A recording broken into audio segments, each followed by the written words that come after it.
Jai Hind everyone. I am Akhil Tyagi and I recently got recommended from the 2FSB Mysuru, and this recommendation took place just only the watching videos in the YouTube platform of the Kandal Youthveer sir. So first of all, thank you sir. And now I am going to share my experience that how is it happened. So my journey starts from the TS entry. I enrolled my this year I passed my class 12th and I got enough percentage to get qualified for the TS entry. TS 44 entry I did in the 11 SSB 19 October. I was extremely out. The reasons are some of the huge crowd, the myths about the SSB, and also something about the nervousness. So I decided to take the coaching. So I enrolled myself into the one of the renowned SSB coaching of India. But when the ND SSB dates are out, my SSB dates are clashed with the coaching time period. So I decided to prepare by own. सो उस time period पर मैं थोड़ा upset हो गया था कि बिना coaching के जाऊंगा, कहीं ना कोई ऐसा ना हो जाए कि दोबारा से एक्सपीरियंस या फिर कुछ फेलियर मुझे फेस करना पड़ जाए। तो फिर भी जैसा कहते हैं ना, जो होता है अच्छे के लिए होता है। सो मैं यूट्यूब पर और थोड़ा एक्टिव हो गया था, एक्सप्लोर करने लग गया था, एक्स एसेसर्स की गाइडेंस लेने लग गया था। So one day I came and land up to the video of the Kandal Youthveer sir, and the first video of that was based on the lecture rate. So in that video, sir really explained very well about what does the lecture rate task really means, और हमें as a candidate हमें कैसे perform करना चाहिए और किसी भी topic को कैसे डिलीवर करना चाहिए in a well manner. So sir clearly described that every lecture topic will be divided into the 5 points.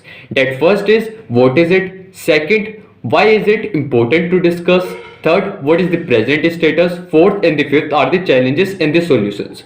So previously what had happened, I was just learning about the facts, make notes over the topics, and seeing the various videos and about the PDF, something like to just rote learning of the topics of the lecture 8. But after that video it was totally changed. I used to take up the 3 or the 4 topics every day, just speak in front of the mirror. और एक time ऐसा आ गया था कि 3 minute भी काफी कम पड़ने लगे थे एक लेक्चर 8 के टॉपिक को डिलीवर करने के लिए. तो बहुत ज्यादा मजा आने लग गया था, कॉन्फिडेंस भी बूस्ट होने लग गया था अपने आप. So next I started to watch each and the every video of the sirs. मैंने लगभग हर वीडियो 2-2 बार देख ली होगी सर की. तो उसके बाद मुझे 5BRCC के बारे में पता चला. And in the 5BRCC, I gave the clear-cut idea about what is it.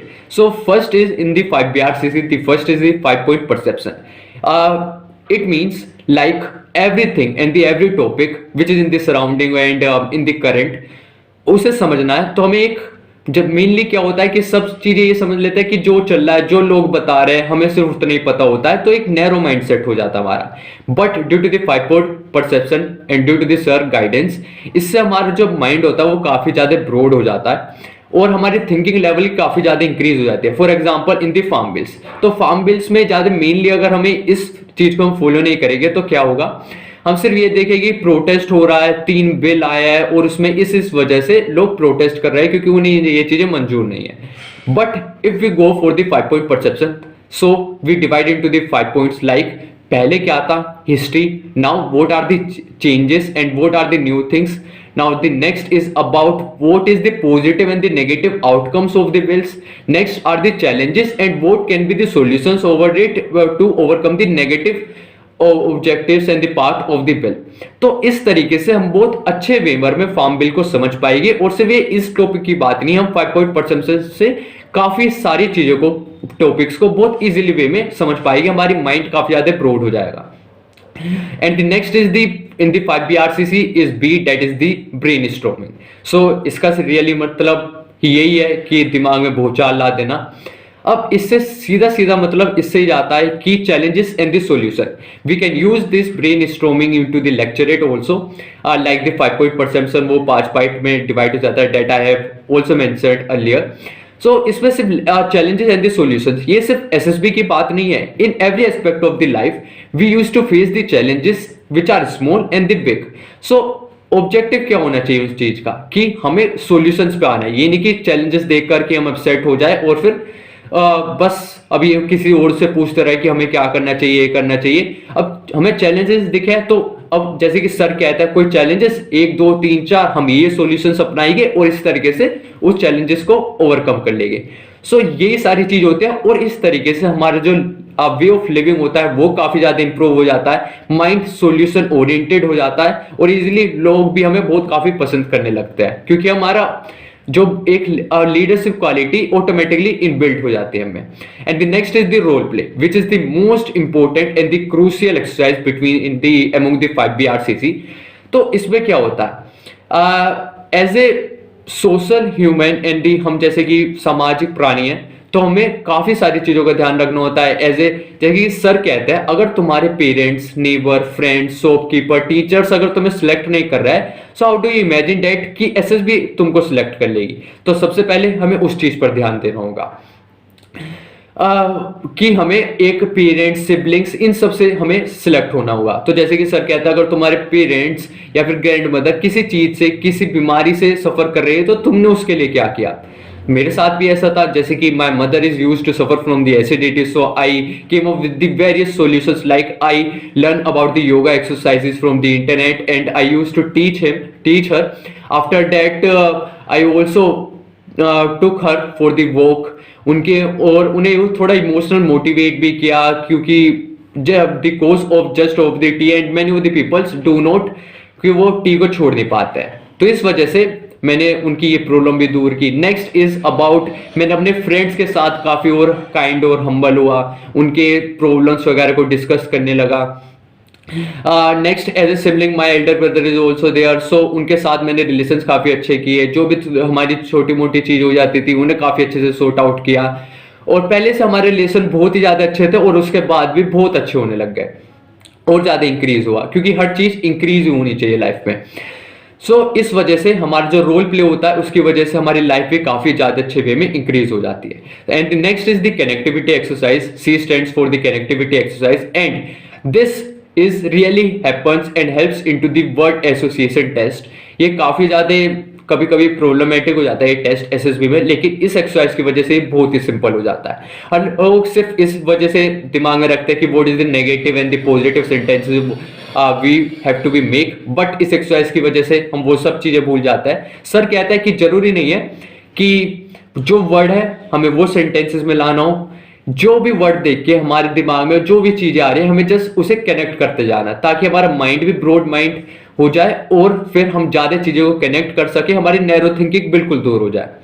For example जैसे कि मैं इस एक्सरसाइज को बहुत अच्छे से प्रैक्टिस करने लग गया था। जैसे मैं टीवी देखता था तो टीवी बाद में, उससे पहले जैसे मुझे टीवी दिखता था तो मैं कनेक्ट करते जाता था चीजों को, like TV, actress, talent, showcase, satellite communication, infrastructure development, economy, industries like this and the many more.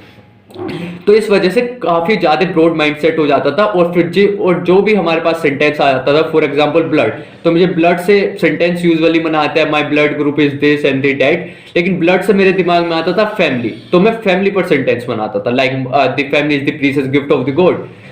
तो इस वजह से जो ये टेस्ट था और ऊपर से हमारी जो मेंटेलिटी, हमारी जो थिंकिंग प्रोसेस था वो भी काफी अच्छा हो गया।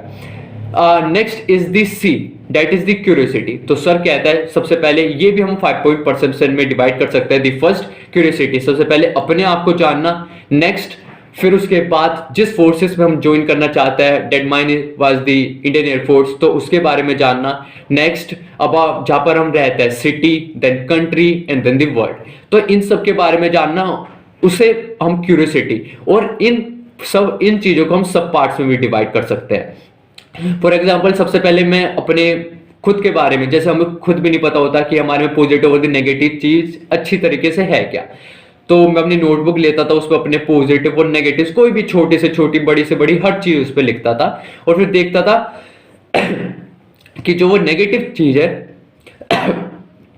उनको मैं किस वे में अच्छे वे में डिस्क्राइब करके और अच्छे तरीके से मैं जाकर के उन्हें सॉल्यूशन निकाल पाऊं, अपने यूनिक सॉल्यूशन। जैसे कि सर कहते हैं कि लीडर के पास अपने यूनिक सॉल्यूशंस होते हैं, तो उसे ओवरकम कर पाऊं उन नेगेटिव चीज को, और जो पॉजिटिव है उन्हें और कुछ 1 2 3 ये और चीजें करूंगा ताकि ये और इंप्रूव हो जाए मेरी। So by this all the 5BRCC my mentality goes very good, the broad mindset, I will become the solution orienter and status changer. और कैरेक्टर काफी ज्यादा इंप्रूव हो गया था, कोई भी चैलेंज देखते थे वो अच्छा पेन होता था कि इस चीज को बदलना होगा, स्टेटस चेंजर बन गए थे। तो फिर मैं बन गया था स्टेटस चेंजर, तो उस वजह से काफी अच्छे वे में पूरी लाइफ भी चेंज होने लग गई थी, वे ऑफ लिविंग भी अच्छा हो गया था और कॉन्फिडेंस भी काफी अच्छे तरीके से बूस्ट हो रहा था। And it is all just because of this sir, because this whole exercise is was the gift of the, मैं कहूंगा ये गिफ्ट है सर का हमारे लिए। तो next I will going to share my the SSB experience that it was start on the 20th of the December. The first is the screening test, the OIR easy होता है, ज़्यादा difficult नहीं है, या ऑनलाइन प्रैक्टिस करके अच्छा score हो जाता है। नेक्स्ट इज द PPTT, तो पिक्चर के बारे में बाद में डिस्कस करेंगे। नेक्स्ट आता है डिस्कशन और नरेशन। सो नरेशन में क्या होता है, जैसे कि सर कहता है कि लीडर एक हमेशा टाइम को काफी ज्यादा वैल्यू करता है।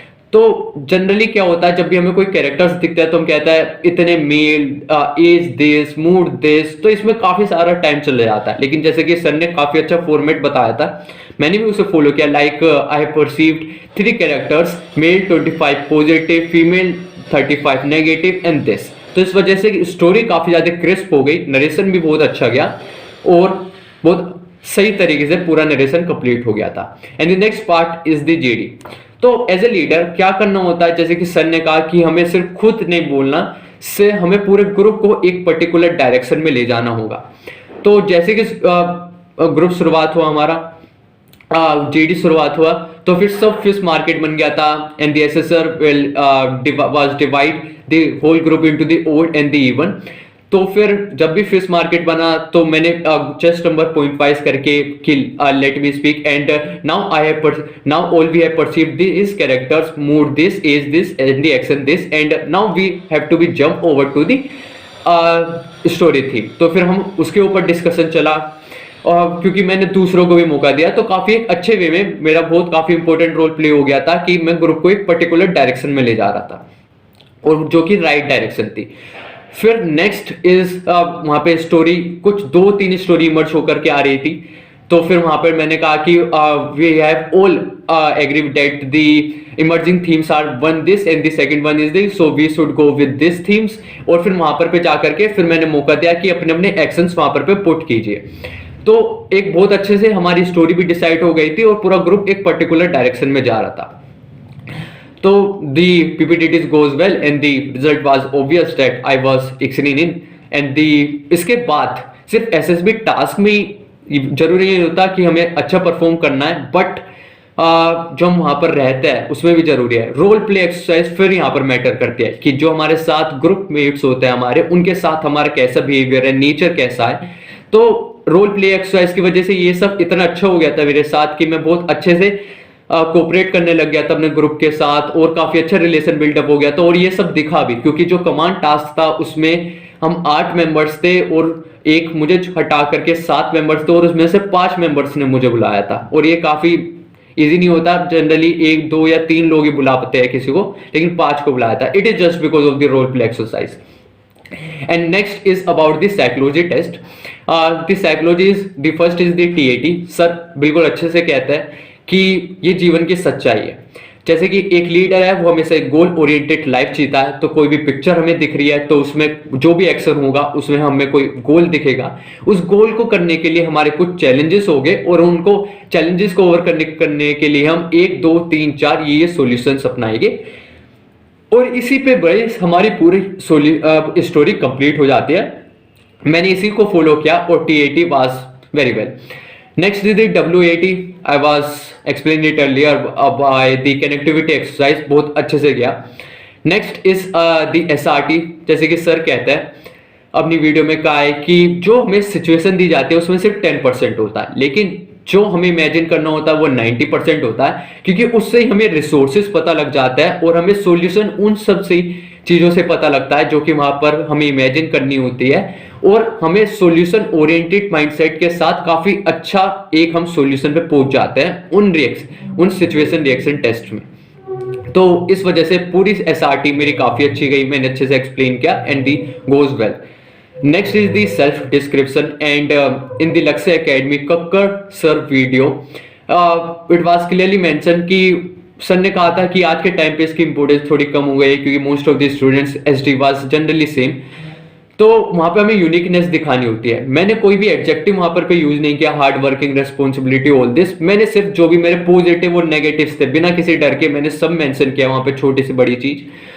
और फिर वहां पर जो भी हम सेंटेंसेस लिखते हैं वहां पर एसेसर अपने आप हमारी जो भी क्वालिटीज होती है वो इमर्ज आउट होके आती है। वहां पर हमें कुछ लिखना नहीं होता कि हम रिस्पॉन्सिबल है, हार्ड वर्क, ऑल दिस।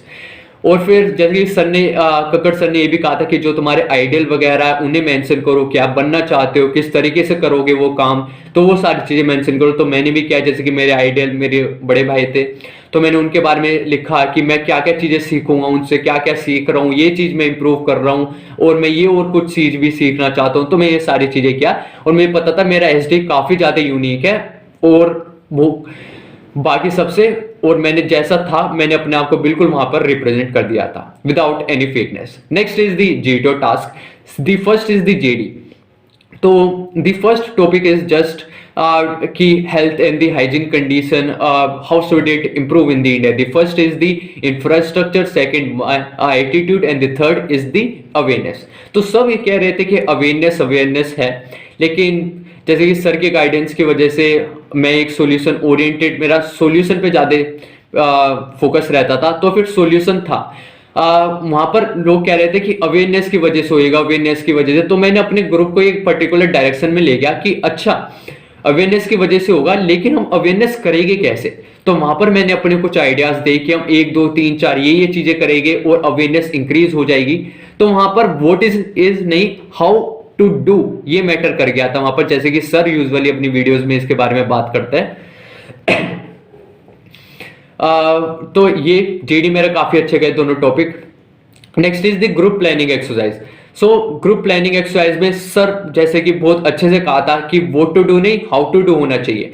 तो वहां पर जैसे कि पहला हमारी जो प्रॉब्लम थी वो ये थी कि एक आदमी था वो काफी ज्यादा ब्लीडिंग हो रहा था, तो उसे हमें हॉस्पिटलाइज करना था। तो सब अपने वेज बता रहे थे कि हम यहाँ से ले जाएंगे इसको और यहाँ पर हमें एडमिट कर देंगे। ऑफ कोर्स हम कर देंगे, लेकिन बात ये थी कि उससे पहले भी हमें कुछ करना होगा, उसे कुछ फर्स्ट एड देनी होगी, जो मेंशन कर रहे थे लोग। लेकिन फर्स्ट एड भी कैसे देंगे, हाउ टू डू। तो मैंने कहा कोई कपड़ा ले गए, क्योंकि हम एक लाइट हाउस पे थे, वहां पर कुछ ज्यादा चीजें थी नहीं अवेलेबिलिटी, तो हम कपड़ा ले गए और उसके जहां पर भी ज्यादा ब्लीडिंग हो रही है उसे बांध देंगे to stop the flow of the blood. तो ये चीजें काफी छोटी सी चीज है, लेकिन ये मेंशन करनी वहां पर ये बड़ी चीज हो जाती है, क्योंकि सब कोचिंग से आ रहे होते हैं और सब चीज जो उन्हें बताई जाती है वो करता है। एंड फिर उसके बाद मैं एक ग्रुप को एक पर्टिकुलर डायरेक्शन में लेता गया कि अच्छा हमने इस प्रॉब्लम के बारे में डिस्कस कर दिया है और ये अब हम इस प्रॉब्लम के बारे में करता है। तो सब अपने पॉइंट्स देते गए, ये सॉल्यूशन होता गया।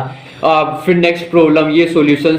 ऑफ कोर्स जीपीई में कोई कंक्लूसिव स्टोरी तो बन नहीं पाते क्योंकि फिश मार्केट बन जाता है वहां पे, लेकिन मैंने अपना बेस्ट दिया इसी तरीके से। Next is about the outdoor task, that is the PGT, HGT and the FGT. तो उन टास्क में जैसे कि सर ने वीडियोस में बताया काफी अच्छे से, द बेलचा कॉन्सेप्ट। बेलचा कॉन्सेप्ट की वजह से काफी अच्छे से जो चीजें थी, ऑब्स्टेकल्स थे, वो इमेजिन हो रहे थे। और एक चीज और कि सर कहते हैं कि इनिशिएटिव ने, सर ने बहुत अच्छे से ये बात हमें समझाई कि इनिशिएट करना ये नहीं कि सबसे पहले जाओ। इनिशिएट का सही मतलब ये होता है कि एक यूनिक आइडिया के साथ, एक बहुत ही अच्छे तरीके के साथ अपना आइडिया रिप्रेजेंट करो। तो सब क्या थे, पीजीटी और ग्रुप प्लानिंग एक्सरसाइज और जीडीबी सब आगे जा रहे थे कि मैं बोलूंगा शुरुआत में, और कुछ भी वो बोल रहे थे फालतू की भी चीजें। तो लेकिन और जैसे कि मैं पीजीटी की बात करूं कि आई वाज द वन जो सबसे लास्ट में मैं खड़ा था ग्रुप के और सिर्फ अपने आइडियाज देता जा रहा था, क्योंकि सर ने भी ये कहा था कि माइंडसेट ऐसा होना चाहिए कि अपने आप को, कि सिर्फ ये नहीं कि हमें रिकमेंड होता, हमें पूरे ग्रुप को रिकमेंड करना है। तो इस वजह से पूरा का पूरा माइंडसेट वहां पे अपने आप ही चेंज हो जाता है। ये नहीं कि हम सबसे आगे जाते हैं, बल्कि पीछे रह करके पूरे ग्रुप को आगे ले जाने की कोशिश करते हैं। तो वही मेरे वहां पर किया। तो ये सारे टास्क मेरे अच्छे हो गए। Next is about the lecturette, just because of the brainstorming, it was superb. And now the whole the GTO is like this. Next is the interview. तो इंटरव्यू में सिर्फ मैंने दो चीज ध्यान रखी, जो कि सर ने कहा था कि सत्यमेव जयते। हमने ये बोल किया है, लेकिन हम खुद भूल जाते हैं। तो मैंने वो चीज ध्यान रखी, मैंने कुछ भी नहीं छुपाया, जो भी उन्होंने पूछा सच सच बता दिया सब कुछ। Next is about the 5 point perception, also I look after into the interview. For example जैसे कि वो कुछ भी चीज पूछ रहे थे तो ये नहीं कि सिर्फ एक लाइन में उसे एक्सप्लेन कर करके खत्म कर दिया, मैंने उसे थोड़ा ब्रॉड करके एक्सप्लेन किया। फॉर एग्जाम्पल उन्होंने पूछा कि कहां से तुम बिलोंग करते हो, उसके बारे में कुछ बता। तो ये नहीं कि यूजुअल लोग क्या करते हैं सिर्फ फेमस थिंग्स के बारे में बता देते हैं, लेकिन नहीं, हमें हर चीज के बारे में बताना चाहिए। तो due to the 5 point perception कुछ इस तरीके से गया कि मैंने हिस्ट्री के बारे में बताया, geography, then famous things, famous personality and obviously the present status. तो इस वजह से काफी ज्यादा अच्छे से एक्सप्लेन कर पाया चीजों को, और जो ब्रॉड माइंडसेट था वो भी मेरा काफी अच्छे से वहां पर रिप्रेजेंट हो रहा था। तो इंटरव्यू मेरा काफी अच्छा गया इस वजह से। Next is about in the conference. तो कॉन्फ्रेंस में जैसे सॉल्यूशन ओरिएंटेड बन गए थे, तो वो पूछता है कि कुछ सजेशंस हो गए, तो ऑफ कोर्स कुछ सजेशन थे तो मैंने वहां पर उनको दिए। तो जनरली लोग कहते हैं कि वो इतनी पहले से सिस्टम चलता हुआ आ रहा है, तुम्हें कोई भी सॉल्यूशन नहीं देने चाहिए, बट इट वाज रॉन्ग। जरूरी नहीं कि हमें तुम्हें प्रोसीजर के बारे में देना हो, आपकी स्टे भी थी इतने दिन, 5 दिन तक वहां पर, तो उसके बारे में कोई सजेशन होगा, क्योंकि स्टेटस चेंजर हमेशा स्टेटस को इंप्रूव करना चाहता है, अच्छी चीजों को भी और अच्छा करना चाहता है। तो उसके बारे में जो भी सजेशन होंगे मैंने दिए, और आप लोग भी देना। Next is as the usual the result announced, and 175 reporting on the first day, 51 got screening and the 9 of us get recommended. Now मैं at the last of the video I just want to say कि sir की वजह से इतनी अच्छी guidance मिली, कोई भी coaching नहीं ली मैंने सर से, सिर्फ ये सारी जो भी मैंने बातें सीखी ये वीडियोस के जरिए सीखी। सर एक ट्रू लीडर बनाता है, जो लीडर्स की कैरेक्टरिस्टिक्स होते हैं उसे काफी अच्छे से एक्सप्लेन करते हैं। बुक वगैरह में पता नहीं क्या क्या चीजें लिखी होती है, 15 OLQs के बारे में होता है, लेकिन सर ने बताया कि वो 15 OLQs सिर्फ एसेसर्स के लिए, हमें उनसे कोई लेना देना ही नहीं है, हमें सिर्फ लीडरशिप पर फोकस करना है। तो वही चीज मैंने अपने अंदर इवोल्व की, और वही चीज अल्टीमेटली मुझे जाकर के हेल्प की, और सक्सेस में बहुत आते बड़ा मेजर पार्ट रोल प्ले किया उसने मेरा।